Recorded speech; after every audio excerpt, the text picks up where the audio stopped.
Assalamualaikum warahmatullahi wabarakatuh.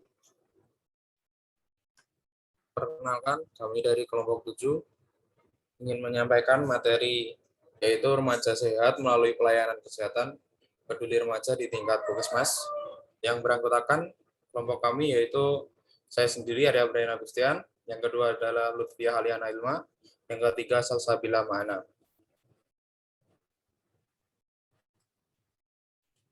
Langsung saja kita mulai ke sesi yang pertama adalah pembukaan. Sebelum itu marilah kita mengucapkan basmalah bersama-sama. Bismillahirrahmanirrahim.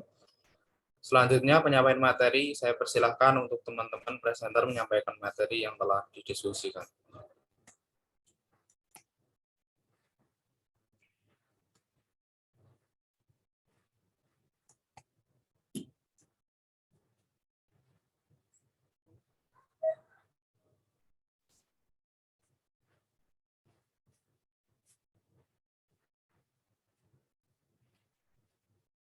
Strukturnya yaitu yang pertama latar belakang, kedua metode, ketiga hasil, keempat kesimpulan.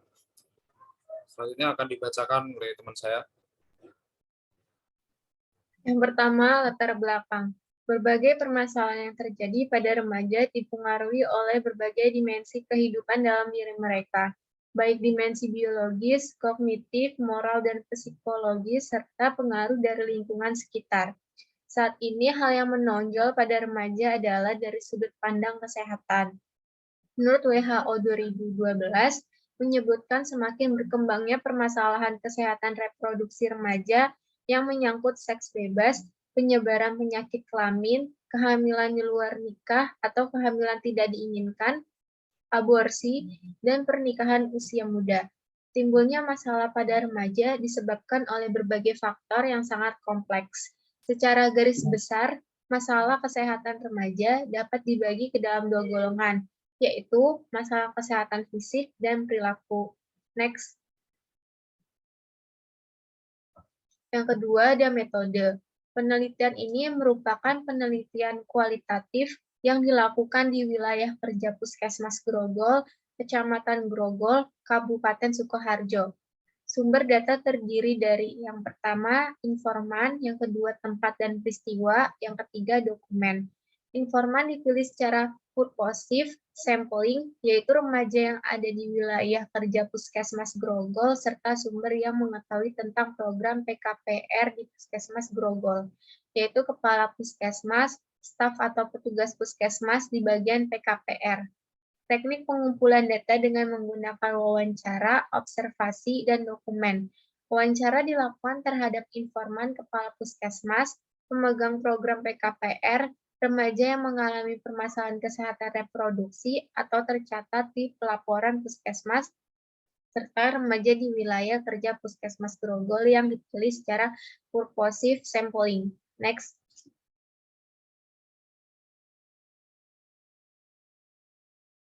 Pengumpulan data melalui dokumen dilakukan oleh peneliti dengan pencatat data-data yang terdapat dalam dokumen PKPR, baik mengenai permasalahan remaja yang terjadi, program yang dirancang, serta pelaksanaan program peduli remaja yang sudah dilakukan.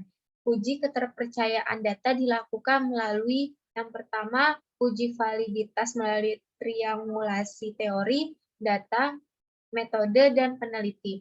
Yang kedua, reliabilitas melalui perpanjangan pengamatan dan member check. Teknik analisis data menggunakan analisis interaktif, model dan Mills, dan Huberman yang terdiri dari 4 tahap, yaitu pengumpulan data, reduksi data, penyajian data, dan penarikan simpulan atau verifikasi. Next.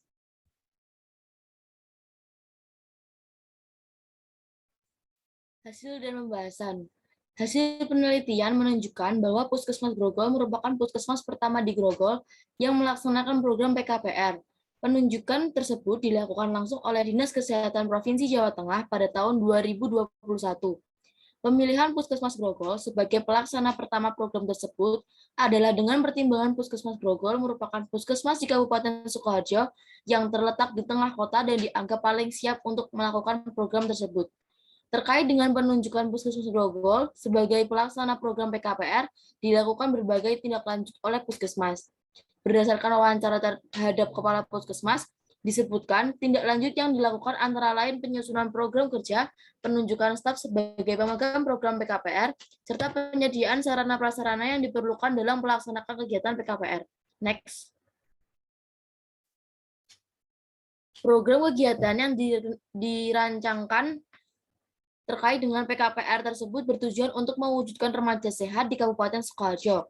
Program kegiatan yang menjadi tugas PKPR antara lain yang pertama, pemberian informasi dan edukasi, yang kedua, pelayanan klinis medis termasuk pemeriksaan penunjang dan rujukan, ketiga, konseling, keempat, pendidikan dan keterampilan hidup sehat atau PKHS, yang kelima, pelatihan konselor sebaya, yang keenam, pelayanan rujukan sosial dan peranata hukum. Next. Berdasarkan observasi dokumen yang terdapat di tempat konseling PKPR, berbagai interaksi pernah dilakukan oleh remaja yang datang. Data kunjungan ke PKPR tiap harinya terdapat 2 hingga 3 kunjungan. Kunjungan tersebut beragam, mulai dari konseling, pelayanan kesehatan atau pemeriksaan dan pengobatan, hingga pelayanan rujukan. Sejak Januari 2018, sudah terdapat 14 orang yang dirujuk untuk pemeriksaan VCT. Next. Beberapa bentuk pengenalan yang menurut para remaja dapat dilakukan oleh pihak terkait.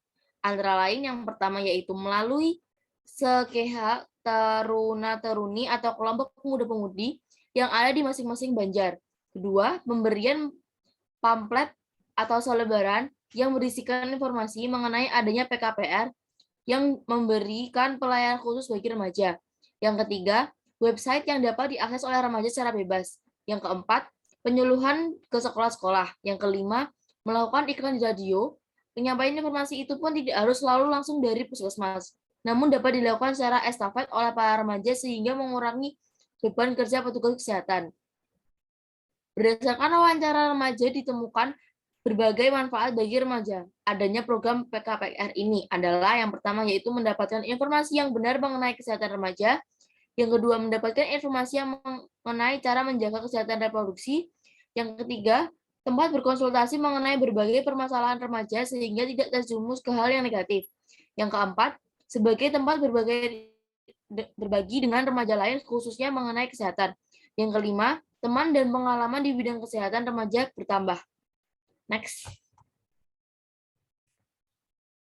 Program PKPR memiliki karakteristik dari PKPR, yaitu kebijakan, prosedur, petugas, fasilitas yang peduli remaja, keterlibatan remaja dan masyarakat, berbasis masyarakat, serta pelayanan yang komprehensif, efisien, dan efektif. Oleh sebab itu, PKPR sebagai penyedia pelayanan kesehatan yang khusus bagi remaja dirasakan sangat bermanfaat bagi remaja. Adapun berdasarkan hasil penelitian didapatkan, manfaat tersebut mencakup informasi mengenai kesehatan dan cara menjaganya, tempat berkonsultasi hingga sebagai tempat berbagi dengan remaja lain. Besarnya manfaat PKPR bagi remaja ini menunjukkan tingginya kebutuhan remaja akan pelayanan kesehatan yang memang difokuskan bagi mereka, mengingat perbedaan situasi dan kondisi pada masa remaja. Berbagai kegiatan yang ditawarkan dalam PKPR senantiasa sesuai dengan harapan remaja serta dapat diterima dengan baik. Next.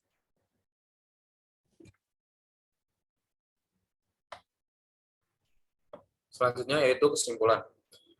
Peranan Puskesmas dalam mewujudkan remaja sehat salah satunya adalah melalui realisasinya program PKPR. Puskesmas sebagai penyedia sarana dan prasarana program PKPR agar program tersebut dapat terlaksana sesuai dengan sasaran. Program PKPR yang dicanangkan Puskesmas Grogol sebagian besar sudah terlaksana dengan baik. Namun masih terdapat satu sasaran yang belum tercapai, yaitu pembentukan konselor sebaya serta belum maksimalnya sosialisasi pada remaja secara luas. PKPR dirasakan memiliki peranan yang sangat penting bagi remaja. Melalui PKPR di tingkat puskesmas, remaja dapat memperoleh pengetahuan mengenai kesehatan, tempat bersosialisasi, hingga mendapatkan pelayanan kesehatan yang memperhatikan kebutuhan remaja. Demikian penyampaian materi kelompok kami. Mari kita mengucapkan alhamdulillahirrahmanirrahim. Kami mohon maaf atas kesalahan dari kelompok kami. Wassalamualaikum warahmatullahi wabarakatuh. Waalaikumsalam warahmatullahi wabarakatuh. Waalaikumsalam warahmatullahi wabarakatuh.